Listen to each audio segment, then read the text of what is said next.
اهم حاجه يا جماعه نركز على اماكن التجاعيد والخطوط البيضاء اللي موجوده، اللي هي بتبقى موجوده عند المناخير، موجوده في الجبهه.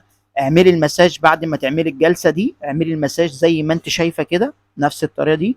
اعملي المساج بتاعك، حاولي ان انت تخلي البشره كلها تمتص الكولاجين اللي اتحط عليها، او السيرم اللي انت هتجيبيه وتشتغلي معاه. وبعد كده عيدي الكرة تانية، ركزي على الأماكن اللي بتبقى فيها الخطوط البيضاء أو الحمراء اللي بتعمل تمدد في الجلد اللي أنا اتكلمت عليها. أهو بصوا يا جماعة في اللقطة دي، هنا دي زي ما انتم شايفين كده، بصوا دي التجاعيد أهي أهي. نشتغل عليها مش في يوم وليلة هتنتهي، مش في يوم وليلة، مش في يوم وليلة الكلام ده هينتهي، لازم الاستمرارية معاها زي ما هي جت على مراحل. اكيد اكيد مليون في المية هتنتهي بنظام جلسات للديرما رول اللي انا اتكلمت عليها واللي بشرح لكم فيها. وان شاء الله بعون الله انتظروا مني فيديو تاني.